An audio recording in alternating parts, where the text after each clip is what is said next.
perdão, mas na sua ressurreição ele venceu definitivamente aquilo que os homens querem evitar a todo custo.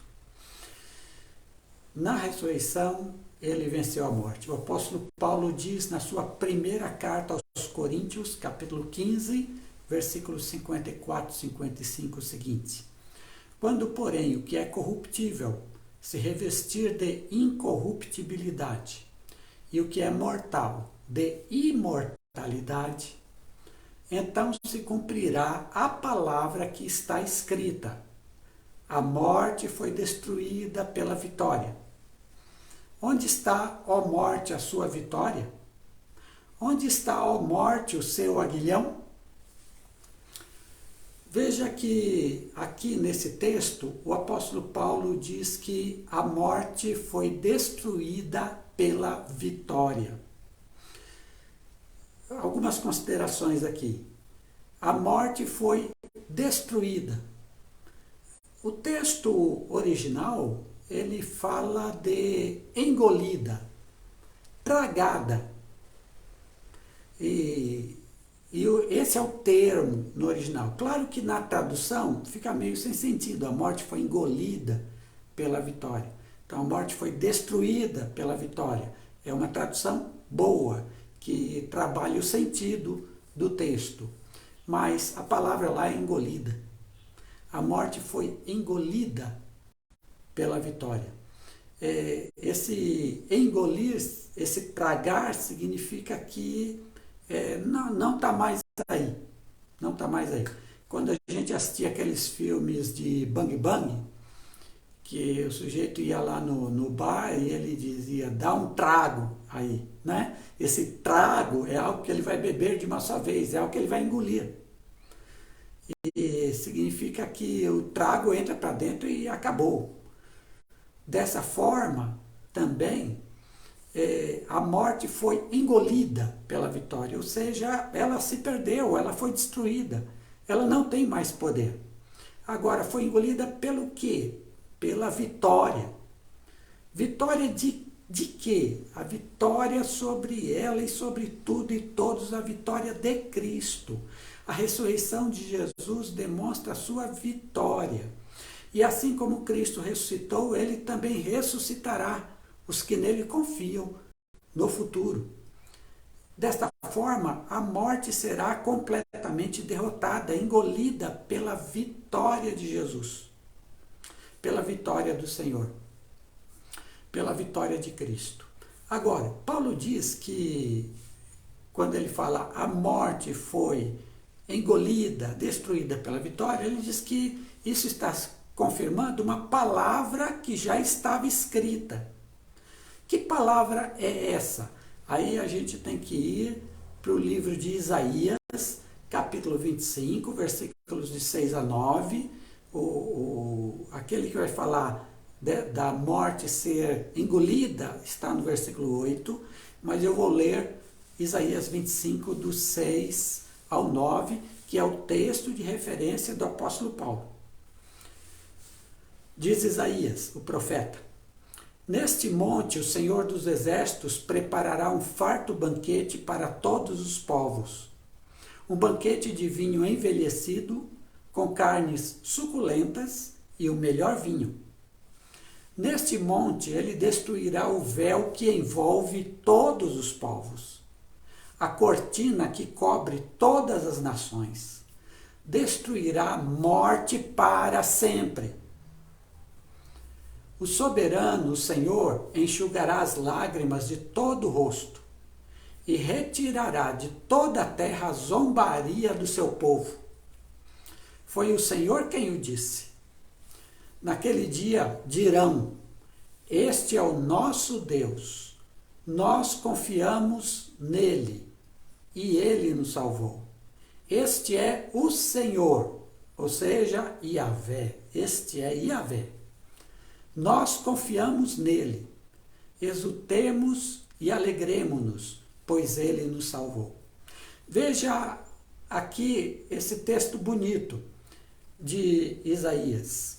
e na qual ele diz no verso 28, o Senhor destruirá a morte.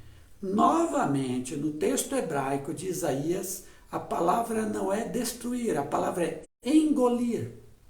É engolir. É por isso que Paulo usou engolir lá no Novo Testamento, porque aqui em Isaías, no Antigo Testamento, também está.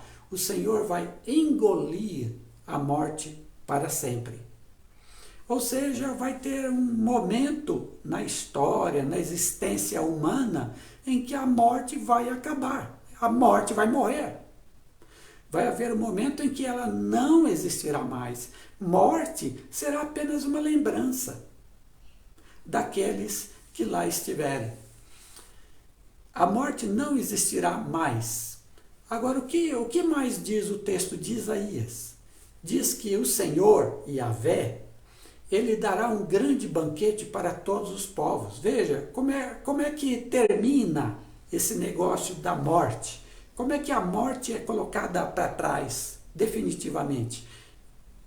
É com uma grande celebração, de um grande banquete, com carnes suculentas, o melhor vinho.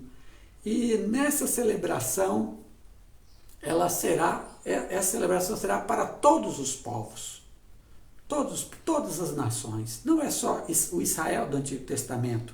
Veja, Isaías está falando naquele tempo. Não, são todos os povos que participarão desse banquete, porque o Senhor trará gente de todos os povos, do norte, do sul, do leste e do oeste, para participar deste grande banquete da vitória.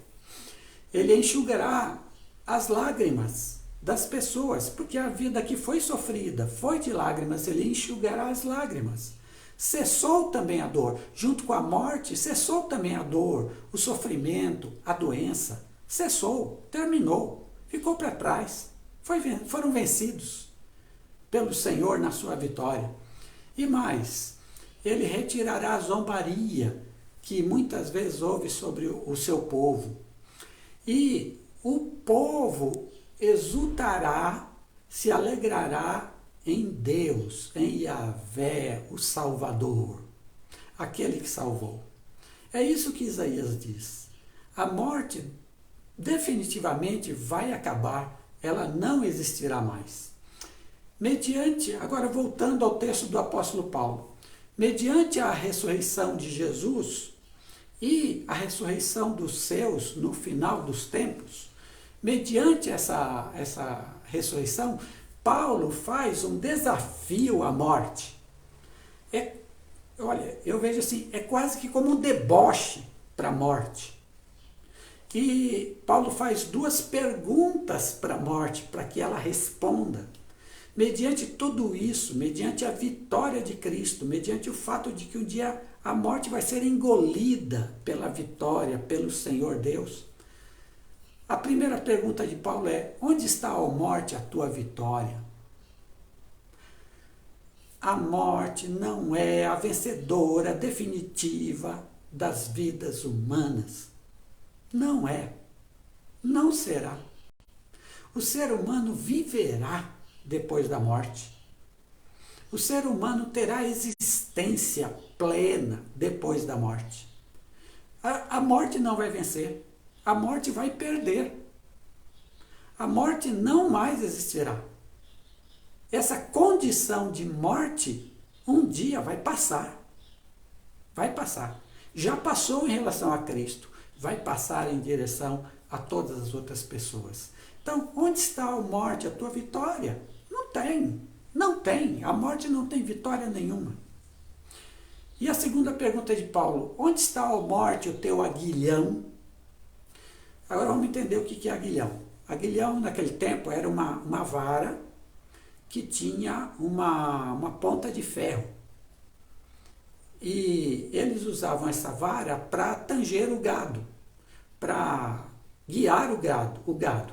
Que às vezes o gado ia para um caminho que eles não queriam, eles enfiavam aquela vara no gado, o gado sentia dor, era algo penetrante, pontudo, sentia dor e mudava para a direção que os cuidadores lá queriam para para que eles andassem.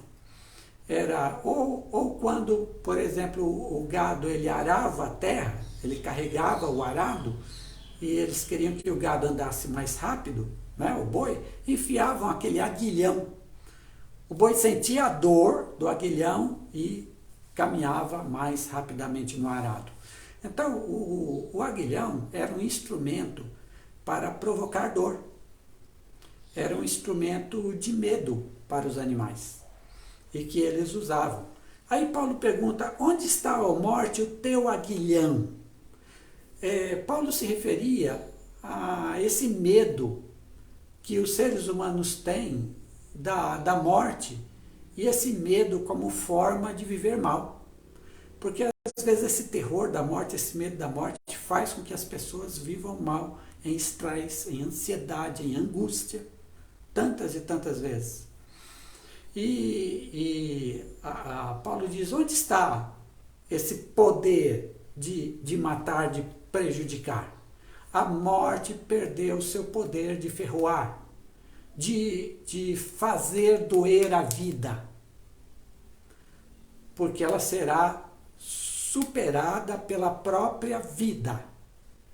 Pela própria vida. Ou não dói quando perdemos algum querido, não dói profundamente o aguilhão da morte, essa ferroada que é dada em nós. Ou não nos causa angústia e medo saber, por exemplo, que temos uma doença terminal e vamos morrer em pouco tempo. Não é isso um aguilhão? Paulo diz, onde está, ó morte, o teu aguilhão? Já que um dia você vai perder tudo. Você vai perder tudo. Que conclusões o apóstolo Paulo quer nos dar aqui? O que é que esse desafio à morte que o apóstolo Paulo faz nos ensina? E aqui eu quero chamar sua atenção para essas questões que eu vou trazer agora, essas afirmações. Meu fim não será a morte. Eu tenho uma vida melhor para viver. Meu fim não será a morte. Morrerei, mas meu fim não é a morte. Há algo melhor para mim. E isso se revelará no devido tempo. Se eu estou com Cristo, eu não preciso ter terror da morte. Sim, que eu não vou desejar a morte, eu não vou querer a morte, eu não vou viver bitolado na minha morte, mas não preciso temê-la. Minha morte não precisa me aterrorizar. Eu posso abraçar a minha fé em Cristo e saber que a vida será a vitoriosa, não a morte. Então não preciso ter terror da morte. Claro que qualquer ser humano se angustia diante da morte. Mas eu não preciso temê-la, não preciso ter terror dela. Eu posso até e devo pensar na minha própria morte. Devo dizer, um dia vou morrer e pensar na minha morte. O que eu gostaria de fazer para quando esse momento chegar? Como é que eu gostaria de ver esse momento na minha vida? A morte é algo com o qual eu posso trabalhar na minha vida, sem que isso me cause terror, sem que isso me cause angústia. Quando eu morrer, Deus cuidará dos meus queridos. Um dos grandes problemas na morte é o que a gente pensa, e os meus queridos? Minha esposa, meu marido, meus filhos, meus pais, meus irmãos. Deus cuidará dos meus queridos. Ele sempre cuida. Então, posso partir em paz, sabendo que Deus vai cuidar deles. Outra coisa, Deus não nos fez para esta vida. Nesta vida morreremos. Nessa vida é o nosso final, sim. Mas Deus nos fez para a outra vida. Deus nos fez para a vida que Jesus iniciou na sua ressurreição. Deus nos fez para aquela existência, Deus não nos fez para essa. Se tivéssemos feito para essa, viveríamos para sempre aqui. Mas não nos fez para essa, nos fez para a próxima. E lá é a nossa casa. Por isso Paulo vai dizer, a nossa pátria está nos céus. Jesus vai dizer, na casa de meu pai há muitas moradas, vou levar vocês para lá. Porque é lá a nossa morada, é lá a nossa casa, é lá a nossa pátria. Então, nós somos criados para lá, não para cá. Aqui é o nosso período de treinamento. Aqui é importante. E eu devo valorizar essa vida. Mas aqui é apenas o meu treinamento. A minha existência é lá.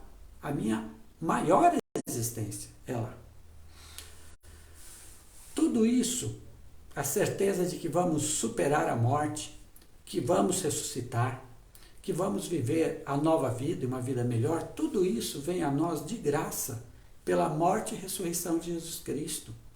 É Jesus quem conquistou isso para nós. E a vitória sobre a morte foi conquistada por esse Galileu, 2000 anos atrás, quando saiu da sua sepultura. É Jesus quem nos traz tudo isso. Nós não conquistamos nada disso, não foi nosso poder, não foi nossa inteligência, não foi nossa bondade que conquistou tudo isso. Foi Jesus Cristo que conquistou isso para nós. Portanto, se há alguém bendito, se há alguém para ser adorado, este é Jesus Cristo. Se há alguém para ser elogiado, é Jesus Cristo. Ele conquistou tudo para nós.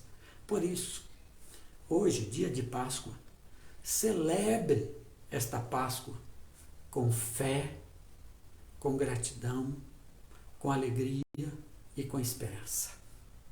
Celebre a vitória da vida, a vitória de Jesus Cristo. Feliz Páscoa.